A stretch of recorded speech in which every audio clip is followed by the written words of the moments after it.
Muito bom dia, agronegócio. Segunda-feira, senhoras e senhores, estamos juntos começando mais uma semana aqui no Notícias Agrícolas. A nossa abertura de mercado está no ar com notícias, preços, entrevistas, tudo aquilo que você precisa saber para começar o seu dia bem informado e, claro, tomar boas decisões. O Bom Dia Agronegócio está no ar e, claro, que já chega com informações que vão atualizar a situação entre Irã e Israel, o recente ataque que aconteceu no sábado, né, das tropas iranianas ao Estado de Israel, chacoalhou o mundo de novo. Nós vamos atualizar essas informações e, claro, trazer os impactos do que isso pode gerar para o agronegócio brasileiro. Vamos falar ainda sobre os preços da soja e do milho no mercado interno, vamos falar da contínua alta nos preços do café, mas a semana começando com certa realização de lucros depois de novos recordes que foram quebrados na última sexta-feira. Enfim, vamos trazer todas essas informações e no nosso quadro de entrevistas vamos falar sobre um outro mercado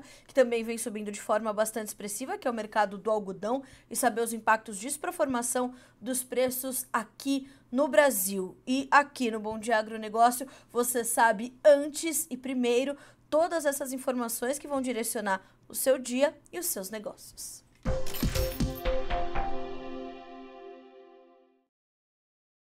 Bom, vamos começar com os preços. As bolsas internacionais já estão em funcionamento desde ontem e é com elas que nós começamos a checar as informações que direcionam este início de semana. Bolsa de Chicago, os grãos estão recuando, à exceção da soja, que trabalhava até pouco com leves baixas, passou a subir, são 11 dólares e 73 centos por bushel e 0,04% de alta na manhã desta segunda-feira, dia 15 de abril de 2024. Agora são 8 horas e 13 minutos pelo horário oficial de Brasília. Milho, 4 dólares e 34, uma baixa de 0,2%, e quem se destaca é o trigo, caindo 1,03% para 5 dólares e 49 centos por bushel.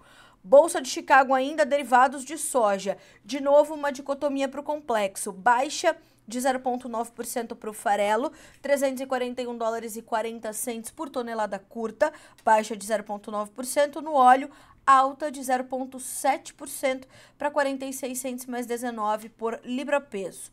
Bolsa de Nova York agora, já a gente comenta essas movimentações do complexo soja. Bolsa de Nova York, como eu adiantei, o café realizando um pouquinho de lucros, como era de se esperar, depois das máximas em 7 meses e meio para o Arábica na última sexta-feira e a máxima de todos os tempos, os preços mais altos já registrados para o Robusta na Bolsa de Londres. Então, hoje é dia de correção e realização de lucros para o Arábica em Nova York, 2 dólares e 19 mais 68 por libra e uma queda de 0,4%. O açúcar sobe 0,3%, vai a 20 centes mais 52 por libra peso. O algodão sobe, como eu falei, é o destaque deste início de semana, tem alta de 1,3% agora, vai a 83 centes mais 71 por libra peso, algo que a gente vai já tratar com o Peri Passotti Pedro, head de algodão da Stonex, no nosso quadro de entrevistas desta segunda-feira.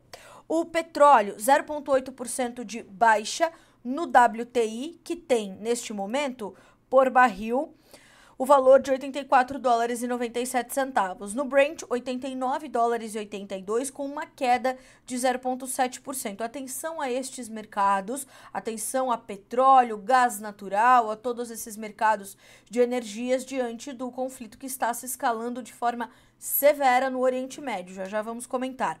Gás natural, 0,2% de avanço, o ouro, 0,08% de alta, prata e cobre sobem, também acompanhando o ouro.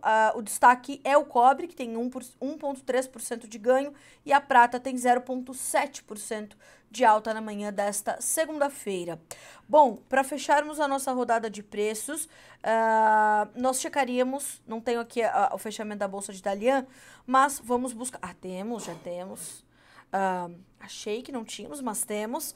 Para finalizarmos, então, a rodada de preços. Alta para farelo de soja já fechado na Bolsa de Dalian, mercado futuro na China, óleo de soja também fechando em campo positivo e também milho fechando em alta na Bolsa de Dalian. Veja só a primeira linha da análise de Eduardo Vanin né, analista de mercado da Agrinvest, sobre os mercados atentos a esses desdobramentos no Oriente Médio. O mercado está muito atento aos desdobramentos econômicos e geopolíticos. Os dados mais fortes da economia dos Estados Unidos nos últimos meses jogaram no chão as probabilidades de corte de juros pelo Federal Reserve nesse ano de 2024. Então, o mercado muito atento também às condições econômicas, aos cenários do macro, aos movimentos do macro cenário. Então, manutenção de atenção sobre isso, porque tudo mudou desde o último sábado com o ataque do Irã a Israel. 8 horas e 17 minutos pelo horário oficial de Brasília. Dados os preços, vamos às manchetes, vamos checar as nossas notícias da manhã.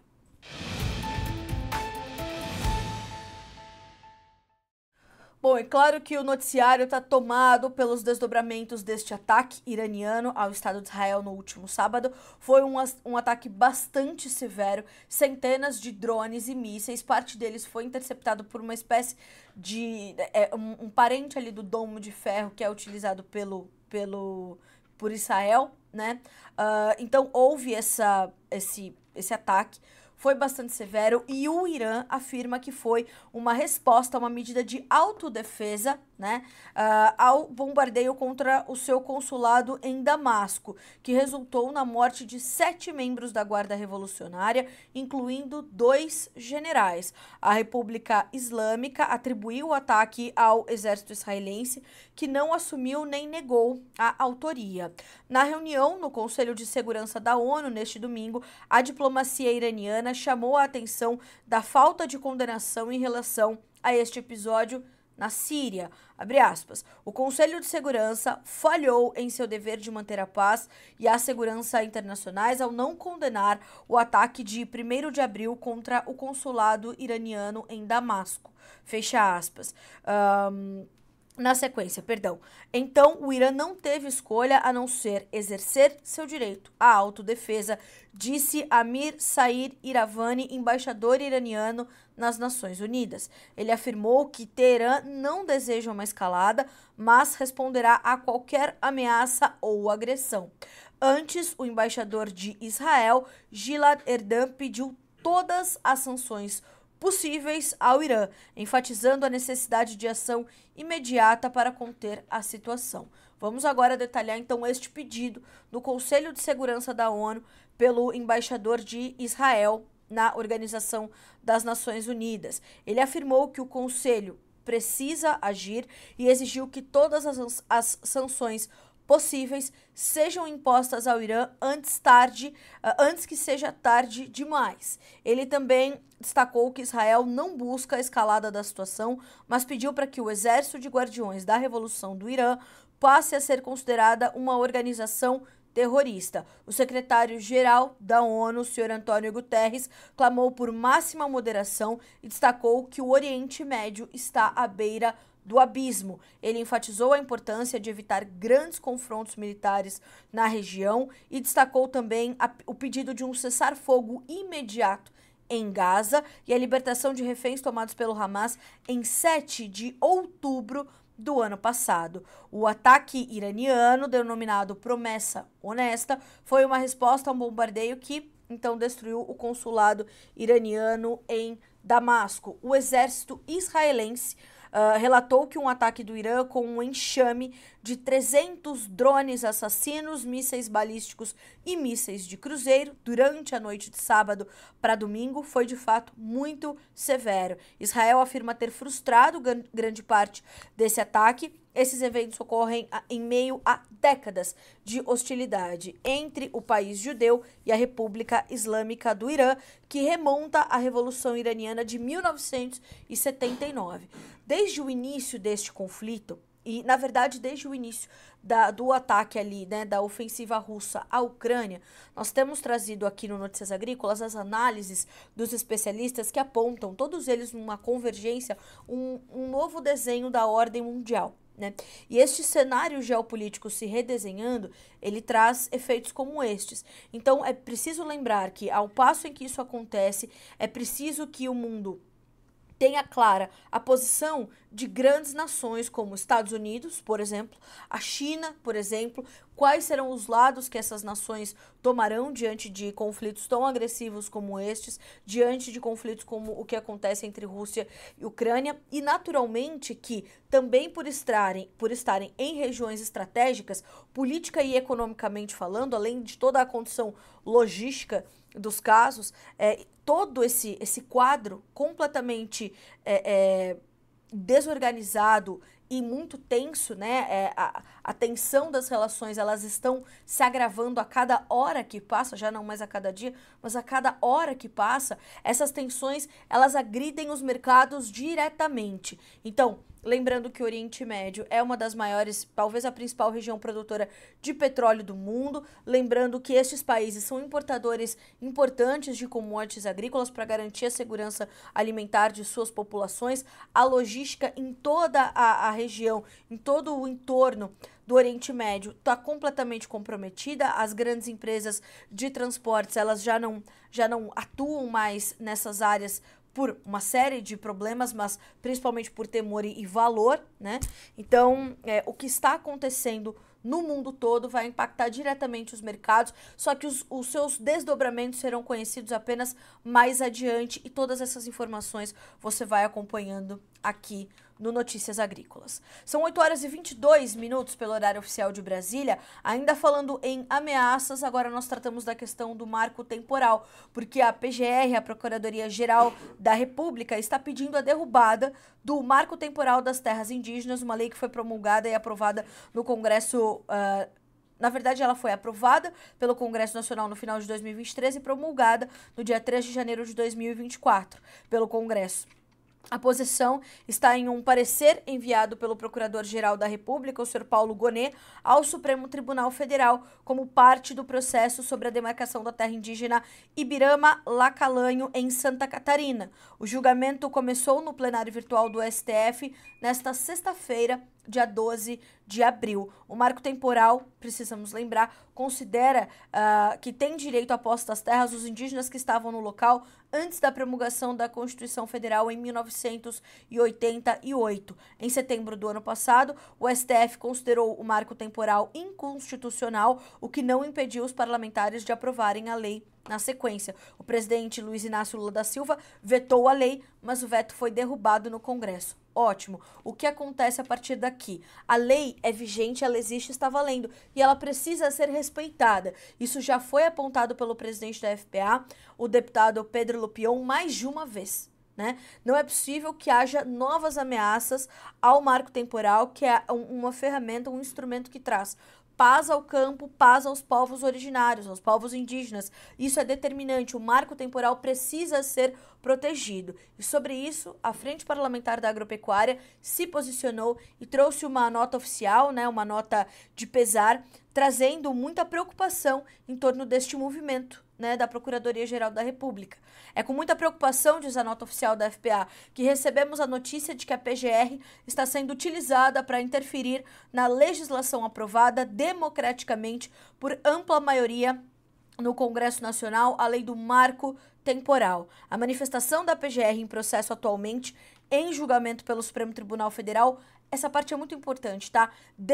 Desprestigia o adequado processo constitucional, legislativo e opta pela posição de tensionamento entre os poderes. Isso é o mais grave, é isso que continua travando o Brasil. O avanço e o progresso deste país estão travados sob esse desalinho dos poderes executivo e legislativo. Reforço, a lei do marco temporal foi exaustivamente discutida, foi votada, foi aprovada, foi vetada, o veto foi derrubado, como manda a Constituição, tudo dentro da lei, e a lei não está sendo agora respeitada, portanto.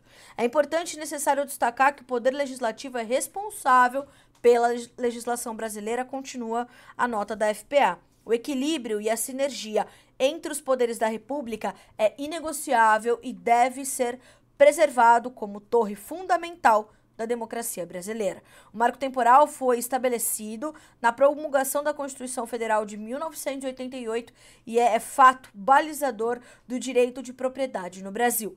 A população rural não pode ser penalizada com a expropriação de suas terras sem nenhuma indenização ou segurança jurídica garantida pelo Estado brasileiro, que é o que garante o marco temporal. Isso afeta investimentos, empregos e a paz no campo. A FPA reforça que não é contrária ao direito dos indígenas, mas entende que um direito não se sobrepõe ao outro e todos os brasileiros são iguais perante a Constituição da República. Assina, então, a Frente Parlamentar da Agropecuária esta nota. O julgamento da terra indígena de Santa Catarina deve continuar, começou em plenário virtual, então, na última sexta-feira, dia 12, deve seguir e o agravante, portanto, é essa condição.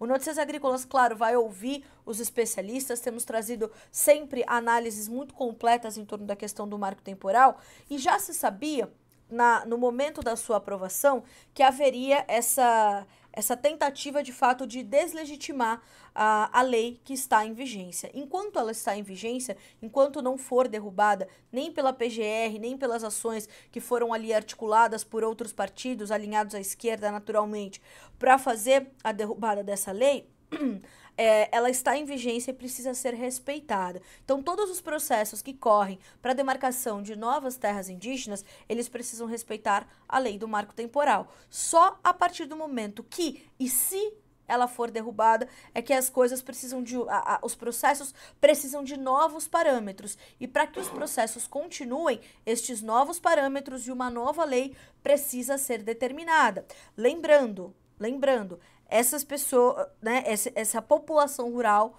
como colocou a Frente Parlamentar da Agropecuária, não pode simplesmente deixar as suas terras sem ter para onde ir, sem ter uma indenização prevista ou algo nesse sentido. Então, este é um tema que precisa ser minuciosamente acompanhado. Então, se você quiser, inclusive, deixar a sua opinião aqui em torno dessa questão do marco temporal, né, ou se tem algum processo correndo na sua região, algum desalinho ali por conta dessa tentativa do governo de derrubar a lei do marco temporal, deixa aqui o seu relato para nós. É importante termos a sua opinião, é importante que nós possamos entender, né, o que acontece, né. A gente tem aqui o comentário da Ianina, que ela diz o seguinte: se pudessem fazer um corte dessa explicação, ficaríamos agradecidos. Ah, pode deixar, Ianina, vamos trazer esse corte, sim, a gente vai deixar nas redes sociais disponível, né, essa condição. E se você ainda não segue o Notícias Agrícolas nas redes sociais, @Notícias Agrícolas no Instagram, fora que estamos também no Facebook, no LinkedIn e o nosso canal no YouTube, aproveita, já se inscreve para ficar por dentro de tudo e acompanhar o Bom Dia Agronegócio todos os dias a partir das 8 horas da manhã, aqui na nossa abertura de mercado e, claro, né, nossa programação ao longo do dia. E ó, hoje no nosso quadro de entrevistas já estará conosco o head de algodão da Stonex, Peri Passotti Pedro, ele que tem trazido aí as últimas atualizações desse mercado, que vem registrando uma trajetória importante e nesta segunda-feira subindo mais de 1% na Bolsa de Nova York, inclusive se destacando ali entre algumas baixas expressivas de outras commodities. Então vamos trazer já o Peri para falar um pouco mais sobre essa condição do mercado de algodão aqui no Bom Dia Agronegócio. Dando sequência às nossas notícias da manhã, antes de nós checarmos os nossos relatos no Momento Fala Produtor, eu quero trazer um pouquinho aqui as informações do mercado da soja, da perspectiva nacional, da perspectiva do CPEA, que atualiza suas informações todas as segundas-feiras. E a notícia boa veio do CPEA nesta manhã de hoje, nesta manhã de 15 de abril, que aponta que a maior demanda, sobretudo externa, impulsionou as negociações envolvendo soja no mercado brasileiro na última semana. Segundo pesquisadores do CPEA, esse cenário elevou os prêmios de exportação no país, que foi algo que eu destaquei muito na última semana aqui no Bom Dia Agronegócio, inclusive com vários entrevistados que tivemos para o mercado da soja, todos eles corroboraram nessa análise de prêmios mais elevados, né? E o CPEA nos informa que, portanto, os prêmios voltando a operar em patamares positivos no Brasil era um movimento que nós não víamos há 8 meses. É isso mesmo. 8 meses. Pesquisadores do CPEA ressaltaram ainda que a valorização do dólar frente ao real deixou as commodities brasileiras mais atrativas para os importadores. Nesse contexto, os preços da soja em grão subiram no mercado doméstico. A alta nas cotações também esteve atrelada a dados indicando menor produção nacional, como foi a última estimativa da Conab, que trouxe mais um corte na nossa produção, na produção brasileira de soja 23-24, um corte de 15 milhões e meio de toneladas no âmbito geral, né, desde do iniciado até este momento da safra 23-24. Assim, a Conab projeta agora 146 milhões e meio de toneladas, 5,2% a menos do que colhemos na safra 22-23. É uma baixa considerável, uma perda de 15 milhões e meio de toneladas é uma perda bastante agressiva e claro que para formar preços melhores, a reação primeira se deu, portanto, no mercado brasileiro, no mercado de prêmios, né, que é o diferencial ali entre as nossas cotações, né, e as cotações de Chicago, é o chamado basis, né, então é isso que vai balizar os prêmios aqui no Brasil.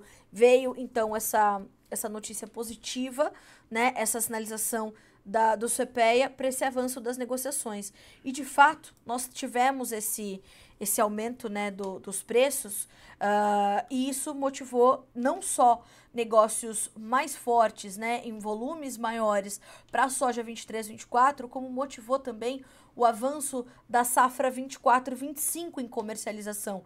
Também na última semana, o analista de mercado Eduardo Vanin, da Agriinvest Commodities, pontuou aqui no Bom Dia Agronegócio que as vendas da safra 24-25 de soja no Brasil superam o mesmo período do ano passado, estão ali na ordem de 9% contra perto de 5% que era o que tínhamos no mesmo período de 2023. Que é mais um dado curioso, apesar disso, apesar da nossa comercialização estar acima do mesmo período do ano passado, as nossas negociações com fertilizantes, por exemplo, estão ligeiramente atrasadas. A gente está falando de pouco mais de 36% contra 43% do mesmo período do ano passado.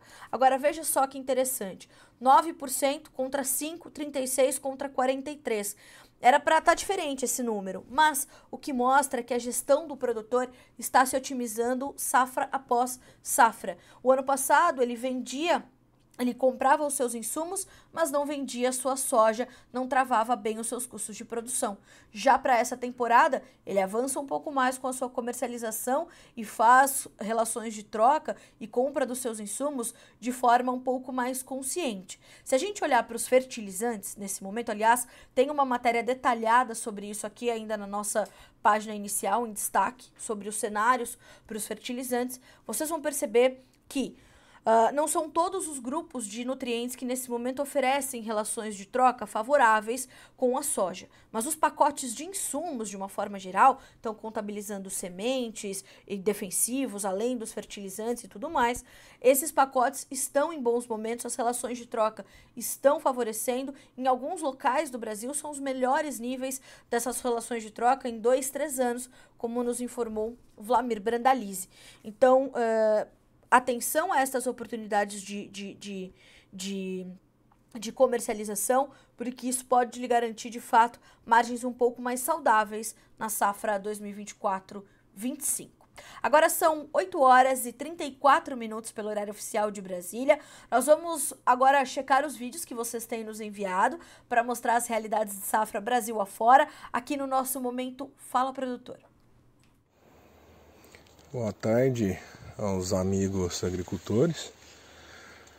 Hoje, dia 4 de abril, às 16 horas e 58 minutos, nós estamos numa área de KWS 7510. Uma área que foi feito 9 aplicações para cigarrinha. E aqui a gente vai ver a sanidade do material. Esse é um milho plantado final de janeiro para tá fazendo a colheita para milho verde.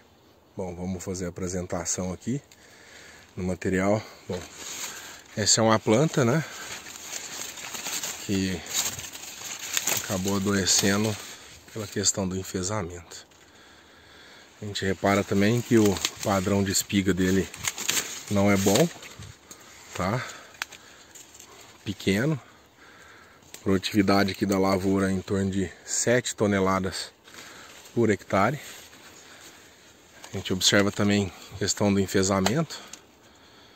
É uma planta que veio sadia até início do pendão.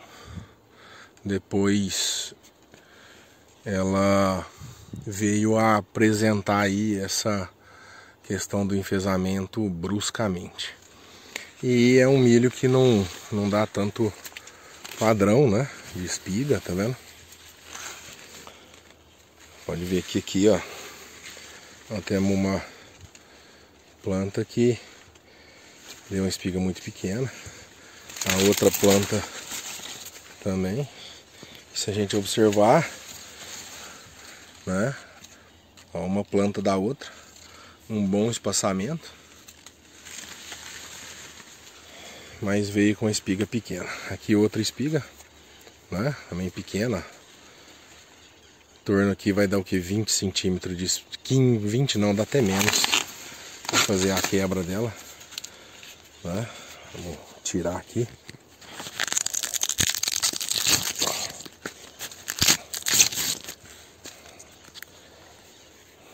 Tá vendo?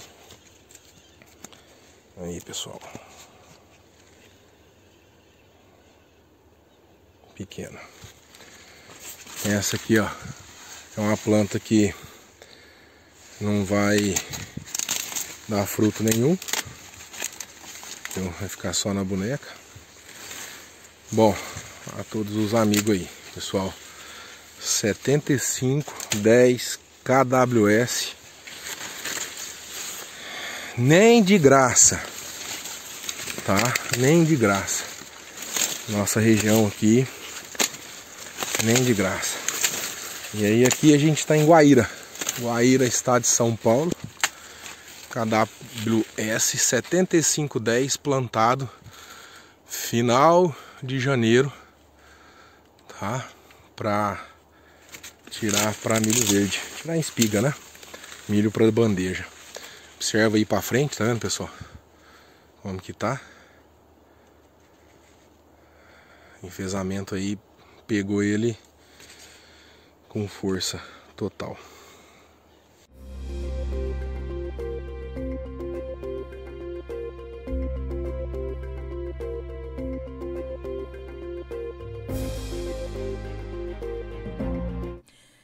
E de volta com o nosso Bom Dia Agronegócio. Vocês viram que nesse pequeno intervalinho que nós fizemos foi para registrar os vídeos que vocês nos têm enviado sobre as realidades do Brasil, as realidades do agronegócio brasileiro.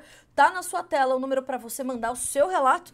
Então, 19 99767 0241, inclusive para você que nos ouve pela rádio Agro Hoje, vai anotando esse número para mandar o seu relato. 19 99767 0241, vai ser recebido pela nossa equipe no WhatsApp para trazer, né, para acolher ali a sua mensagem. O importante, nome, sobrenome, cidade e estado. Isso é determinante, tá? Pra gente poder identificar o seu vídeo. Se você preferir, pode escanear esse QR Code que tá na sua tela, vai direto também pro nosso WhatsApp, simples, fácil e é importante para ampliar o alcance das suas informações. São 8 horas e 39 minutos pelo horário oficial de Brasília. Os preços do algodão na Bolsa de Nova York têm feito nos últimos meses uma trajetória importante de avanço, de recuperação, inclusive de alguns patamares que haviam sido perdidos. Agora, será que tudo isso chega de forma na mesma proporção para o produtor brasileiro? Algo que a gente vai tratar agora no nosso quadro de entrevistas aqui no Bom Dia Agronegócio.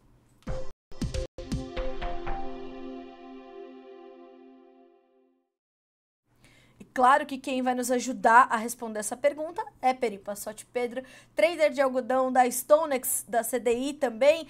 Peri, sempre bom estar contigo, principalmente para a gente entender esse momento, né? Entender se tudo isso que acontece no mercado internacional chega na mesma proporção, né? Chega de forma tão positiva para o produtor brasileiro. Seja bem-vindo, bom dia, é um prazer ter você aqui no Bom Dia Agronegócio. Bom dia, Carla. Sempre muito legal estar trabalhando aqui com vocês. A gente é fã do canal, fica muito contente de estar aqui com vocês hoje de novo. Obrigada, Peri. Vamos primeiro entender a Bolsa de Nova York. Hoje, inclusive, o algodão respirando ali entre um mar de notícias negativas, as commodities agrícolas quase todas elas cedendo, mas o algodão valente está trabalhando com bons ganhos. O que motiva esse suporte para os preços no mercado internacional? Vamos entender duas coisas. Primeiro, que Nova York, ela só permite que você entregue o algodão se você tem um algodão nos Estados Unidos, em 5 localidades dos Estados Unidos. Isso significa que Nova York, como eu sempre digo, reflete o algodão americano mais do que deveria, mais do que tem importância o algodão americano no mundo. E a gente está numa situação hoje que o algodão não está faltando em nenhum lugar do mundo, exceto Estados Unidos, que vem de 2 anos de quebras importantes, ocasionadas aí pelo clima e pelo fato deles terem um seguro muito fácil para o produtor também, então fica fácil para o produtor abandonar a área. Isso aconteceu 2 anos seguidos. Então, os Estados Unidos, nesse momento, eu estava lá na semana passada, eles estão com um dos menores estoques da história deles, estoques de passagem. Você tem muito pouco algodão, a gente estima algo ao redor de 7%, talvez 10% da safra americana, ainda na mão dos produtores, e olha só tem algodão novo de verdade chegando no porto em novembro. Então, a gente está falando aí de 7 meses que os Estados Unidos vão ter que se virar sem algodão. Então, isso faz com que o vencimento de julho tenha esse comportamento de subida. O produtor não pode confundir isso com a sua safra próxima, que está no dezembro, tá? Então, isso está subindo por causa dessa falta de algodão nos Estados Unidos, mas é isso, não confunde isso com uma recuperação, com uma demanda que está voltando, com algo que seja fundamental para o mundo todo, não. Uma coisa potencial, particular dos Estados Unidos, que vem se refletindo em Nova York. Agora, Peri, portanto, esse movimento tem espaço para continuar? Não tem? Eu queria entender qual tem sido o impacto, ou na verdade, o impacto não, mas o comportamento da demanda, porque é algo que a gente vem monitorando com talvez um pouco mais de profundidade e atenção desde a pandemia. Se esperava uma recuperação dessa demanda, um fôlego maior para esses compradores. Vai acontecer, tem acontecido, como é que está a demanda versus o atual momento dos preços e da economia global? Carla, não. A gente está com uma demanda ainda muito ruim. Ela melhorou na virada do ano. Esperava-se que talvez começasse um movimento de recuperação, mas a verdade é que ela melhora um pouquinho na virada do ano e continua nos mesmos patamares muito baixos. A gente teve um SDA saindo na semana passada confirmando isso. Então, a gente não vê essa recuperação da demanda no curtíssimo prazo. Para mim, aí macroeconomicamente, o que explica, né, isso?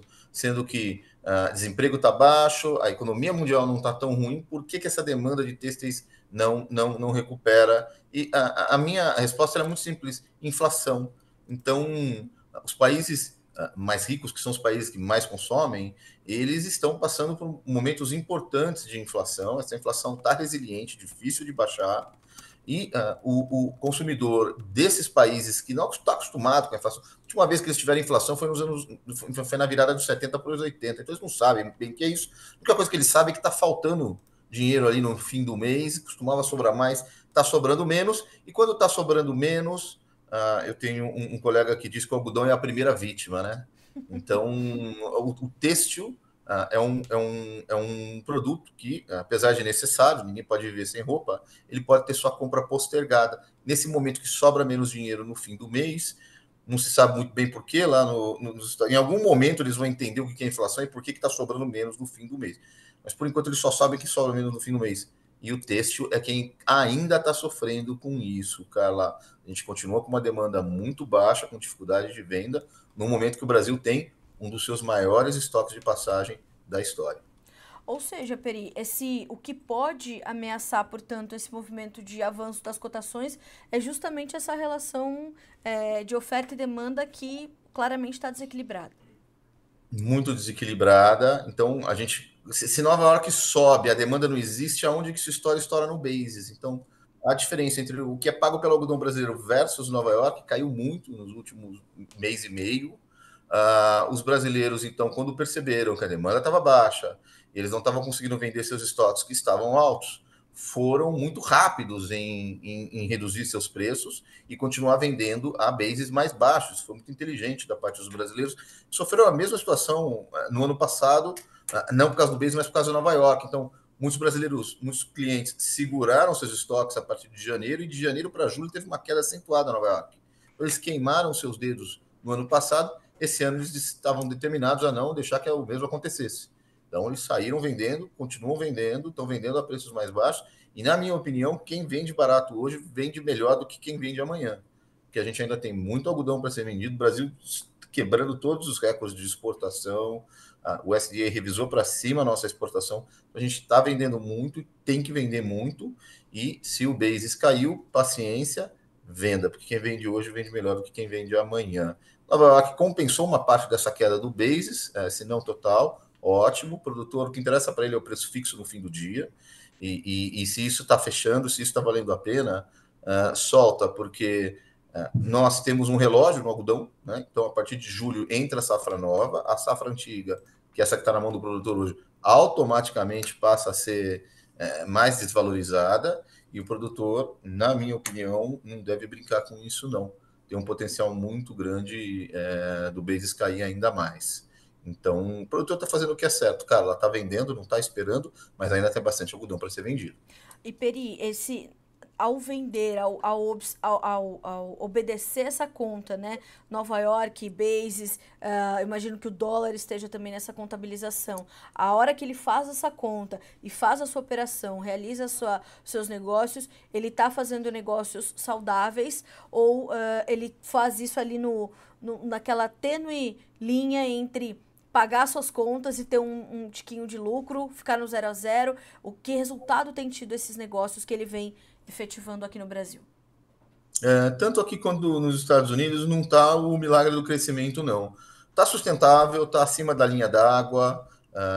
Isso vai depender, lógico, do custo de produção de cada produtor e da produtividade, mas, no geral, ele está conseguindo pagar suas contas e remunerar de maneira sustentável, mas de uma maneira ainda tênue, tá? O algodão, o problema do algodão é que a gente espera que ele tenha um retorno maior, porque ele tem um risco maior, ele tem um investimento maior, ele tem uma série de coisas ali que deveria fazer com que ele remunerasse melhor do que as outras commodities. Normalmente ele remunera, nesse momento, ele está acima da linha d'água, mas não está o espetáculo que a gente esperava, não.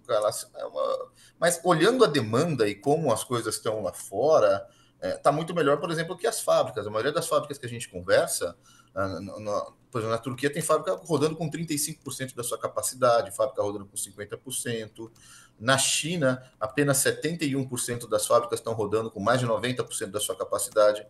Então, a situação que a gente está tendo é que a cadeia toda está sofrendo, o produtor está sofrendo também, mas menos do que as fábricas. As fábricas que ficam no meio do caminho, elas estão realmente com dificuldades.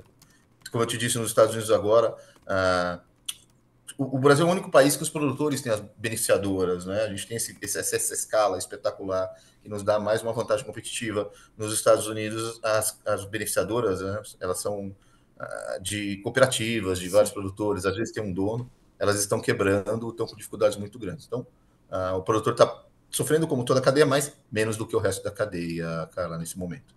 Bom, pelo que eu posso perceber, portanto, para o produtor brasileiro são notícias positivas, são notícias que mostram que ele vem, de fato, se posicionando nesse mercado global com uma comercialização cada vez mais profissionalizada e uma gestão cada vez mais assertiva, né, Peri?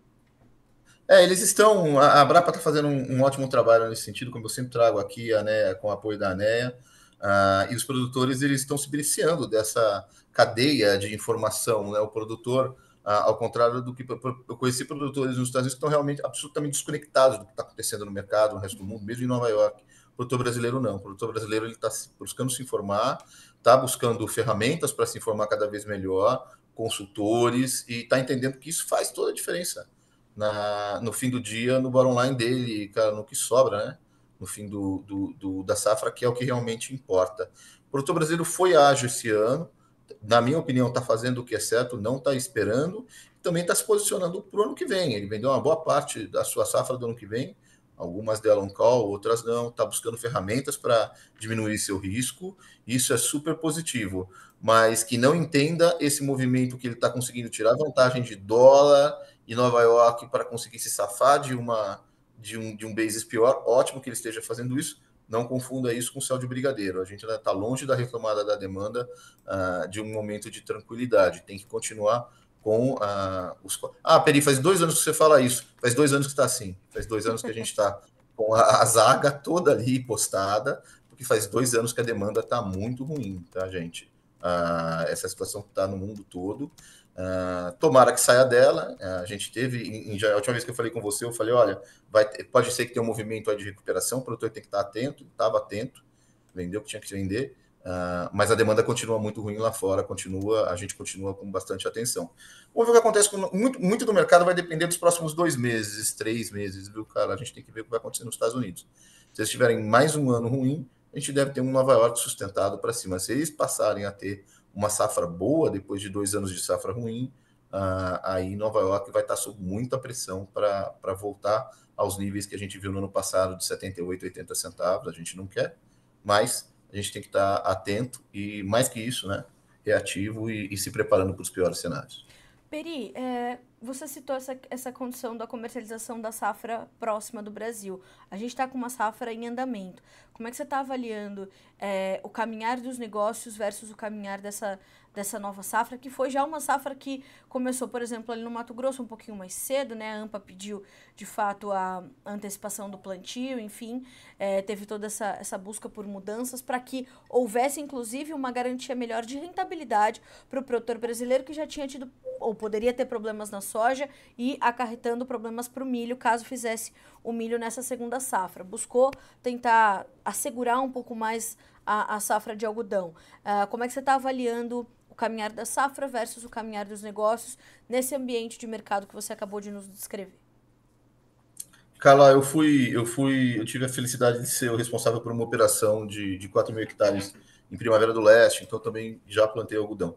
E lá no Mato Grosso, né, nessa parte sul que a gente chama, Primavera Rondonópolis, a gente brinca que até hoje, ó, 15 de abril, até hoje é obrigação. São Pedro tem um contrato com a gente que ele fala que não vai faltar água até 15 de abril, tá? Isso aí que ele tem um contrato lá que todo produtor sabe. A partir de agora faz muita diferença, cara. É bônus, mas quando esse bônus vem, a safra fica muito melhor. Então, daqui até ali 10 de maio, se chover, São Pedro ajuda bastante. As previsões não são ruins, então me parece que a gente tem tudo para conseguir uma safra boa para muito boa esse ano de novo, o que é importante, porque o custo de produção está dado. Quando a tua produtividade aumenta, não tem nada que impacte mais as suas contas, viu, Carla? Então, vem bem essa safra. Você frisou muito bem, por causa de um atraso nas chuvas da primeira safra, somente no norte. Muitos produtores deixaram de plantar sua soja, ou desistiram da soja para plantar o algodão antes, ou aquele algodão que seria safrinha, plantado ali no fim de janeiro, fevereiro, ele passou a ser plantado no fim de dezembro. Então, tem tudo para ser uma safra melhor, mais robusta, do algodão vir melhor. O produtor tem que estar atento só para travar os seus preços antes que as coisas compliquem. Eu tenho um amigo que diz assim, Peri, você sabe quando Noé fez a arca? Não, antes da chuva. Então, o produtor tem que fazer a arca antes da chuva. Depois que começa a chover, fica mais complicado, tá bom? Bom, Peri, para a gente finalizar, eu acho que a gente poderia trazer, portanto, essa orientação para o produtor que não está ainda tomando essa postura, que está talvez evitando negócios, esperando aí, né, como você falou, o milagre do crescimento. Queria que você reforçasse um pouco a orientação para o produtor brasileiro, Peri, principalmente diante da sua afirmação, né, de que quem vende hoje vende melhor do que amanhã, inevitavelmente. Busca alguma ferramenta que te permita, mesmo que de uma maneira limitada, reduzir teu risco. Está um momento muito arriscado. Nós, traders, estamos com muito medo de um ataque especulativo em cima do julho. A gente estava preocupado com um aumento muito alto de Nova York, a gente está preocupado com uma queda muito grande de demanda, a gente está vendo alguns traders liquidarem estoques lá fora, fizeram estoques em lugares errados. Então está um momento de incerteza no mundo. A gente vê grandes donos de corporações vendendo as suas ações, a gente ouve falar, e eles têm que declarar, né, quando eles vendem as suas próprias ações das suas próprias empresas. Então, esse é aquele momento de incerteza, né? Eu estava dizendo para um cliente ontem, eu falei, olha, briga no bar, encosta na parede, vê para quem lado vai a briga, não entra no meio, que é complicado. Então, produtor, tenta buscar alguma ferramenta, a gente tem essas ferramentas, outras vocês têm, busca ferramentas que tirem um paraquedas caso Nova York caia muito, mesmo que isso te limite na hora de subir. Olha, poxa, subiu, podia ter ganho muito mais, ganhei pouco. Ganhou, tá? Ninguém quebra de ganhar pouco, as pessoas quebram porque perdem. Então, busca ferramentas que reduzam o caso de uma queda, não fique esperando melhorar. 70% quase da safra, da próxima safra, ou está sendo comercializada, ou está terminando de ser, ou o produtor está buscando comercializar. Não fica de fora disso, não fica esperando, busca se defender, porque é um momento, como eu falei, de defesa, cara. A gente espera que melhore até o fim do ano, eu aviso quando melhorar. Mas a gente não está lá ainda, a gente está na ponta aqui, vendendo o algodão do Brasil. O fardo que o produtor produz, a gente coloca embaixo do braço, vai lá para a Ásia vender, vai lá nos Estados Unidos entender como está, se ele vai ter que vender mais barato, mais caro. E eu estou dizendo, não está um momento bonito, pode ligar para a Brapa, a missão acabou de voltar agora de Bangladesh, do Paquistão, fazendo um trabalho sensacional lá, eles vão contar para vocês. É um momento de defesa. Continua fazendo o que vocês estão fazendo, não espera muito, e se você tem um estoque que está grande, está esperando as coisas melhorarem, vai buscar alguma ferramenta que te limite uma queda, porque o momento é de volatilidade, cara, não dá para ficar esperando, não. Peri, eu vou só pedir para, claro, você me dar uma resposta curtinha, você me desculpe se eu estava aqui no meu escopo, acabou me passando, que é essa escalada do conflito no Oriente Médio. Isso traz algum impacto para a formação, para o mercado do algodão de uma forma geral e para produtores brasileiros, ou por enquanto a gente está só com esse fator no horizonte para manter a atenção? Nesse momento, não. O conflito está acontecendo entre países que não têm nem produção, nem demanda, é muito grande. Então, tirando essa volatilidade macro que aumenta numa situação dessa, isso não impacta diretamente. Tem algumas rotas ali no Oriente que a gente está olhando. Então, alguns países estão tendo que pagar mais para colocar seu algodão, seus fios na Europa, outros estão tendo que pagar menos, uns estão sendo beneficiados, outros menos beneficiados.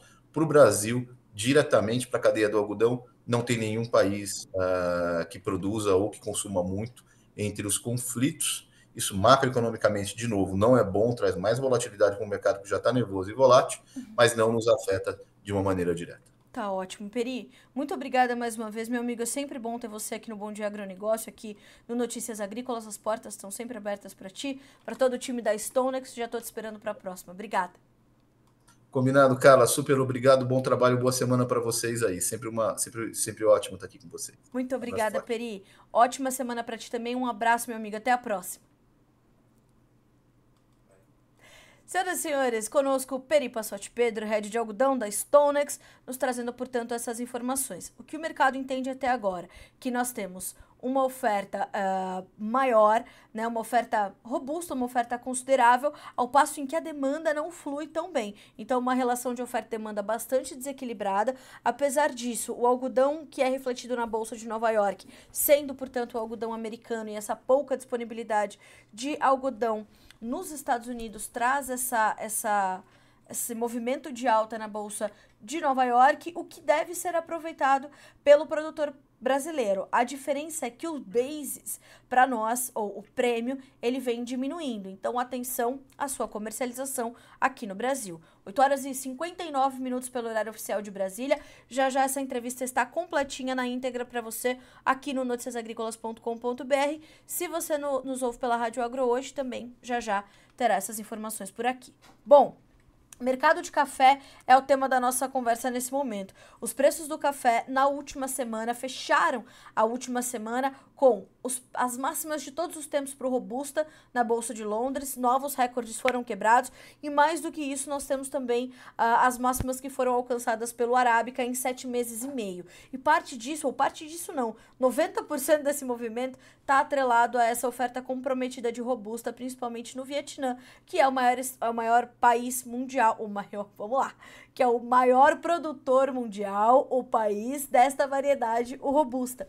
Diante disso, o mercado vem se posicionando, se reposicionando, os fundos investidores estão muito atentos a essa redução de diminuição na oferta do Robusta, e neste reposicionamento vão olhando muito para este mercado, empilhando ali as suas posições e promovendo esse movimento de alta. Isso, claro, respinga diretamente nos futuros do Arábica. E nesta manhã de segunda-feira, o dia parece ser de realização de lucros para o mercado entender como vai ser essa semana, as informações que vai receber para poder então se redirecionar mais uma vez. Já teve uma semana bastante conturbada nos últimos dias, não deverá ser diferente essa semana porque os fundamentos não mudaram. Claro que a questão climática, principalmente aqui no Brasil, que continua ainda sentindo efeitos do El Niño, está na conta. Outras origens produtoras também sofrendo com problemas climáticos, está na conta. A demanda está na conta, todos os fundamentos conhecidos estão na conta. A diferença é que neste momento o Robusta está em evidência, né? Está no foco central dos mercados, tanto do próprio Robusta quanto do Arábica. E o Arábica, como eu disse, realiza lucros nessa manhã de segunda-feira. Vamos checar as cotações na Bolsa de Nova York para saber de que realização de lucros é essa. Aliás, os primeiros vencimentos já viraram e trabalham no positivo. O maio, 2 dólares mais 25,35 por libra peso, 0,3% de alta. No julho, 2 dólares e 20 mais 65, uma pequena alta de 0,09%. Já o contrato setembro e o contrato dezembro cedem. O setembro vai a 2 dólares e 19 mais 10, caindo 0,09%, e o dezembro 2 dólares e 17 mais 65, 0,3% de baixa. Não só aqui no Brasil repercutem essas informações por sermos o maior produtor mundial de café, enfim, por todo o contexto em que o Brasil está inserido, mas claro que lá fora essa movimentação, inclusive do dinheiro, né, financeiramente falando, dessa disparada no mercado de café, ela atrai a atenção das agências internacionais. E uma relação bastante interessante que fez a Bloomberg com o mercado de café, fez também com o mercado de cacau, que renovou também as suas máximas na última sexta-feira. As soft commodities estão num momento bastante importante, inclusive sobre a idade das árvores de cacau na África e nos outros países produtores, e as árvores também mais velhas, os pés de café mais velhos no Vietnã para o Robusta. Então, esses dois mercados estão sendo relacionados também pelos agentes internacionais. Vamos ficar de olho nisso também. Bom, falamos de café, temos de falar também de milho, porque o indicador CPEA nos últimos dias voltou a trabalhar abaixo dos R$60 por saca, um movimento que não era visto já há 8 meses. E segundo ainda as informações do CPEA, os preços do milho seguem em queda na maioria das regiões acompanhadas pela instituição. Na última semana, o indicador Esalq, BMF, Bovespa voltou a fechar abaixo dos R$60, como eu falei, o que não era verificado desde novembro do ano passado. Segundo pesquisadores do CPEA, compradores estão afastados das aquisições de novos lotes no spot nacional, indicando ter estoques para o curto prazo. Além da demanda retraída, a intensificação da colheita da safra de verão no Brasil, as estimativas apontando uma produção mundial maior e as desvalorizações externas reforçaram o movimento de baixa aqui no Brasil. Apesar de preocupações pontuais com o clima nas regiões produtoras de segunda safra, os trabalhos de campo avançam no país. A semeadura já está na reta final da safrinha. Segundo as últimas informações, são 99,5% da área já plantada, ou seja, praticamente finalizado o plantio da segunda safra até o último dia 7. Restam apenas as finalizações em Minas Gerais, no Maranhão e no Mato Grosso do Sul, segundo as informações da Conab. Então, o mercado de milho está pressionado neste momento, pode ainda sentir um pouquinho dessa pressão um pouco mais agressiva, mas observando essa conclusão da segunda safra.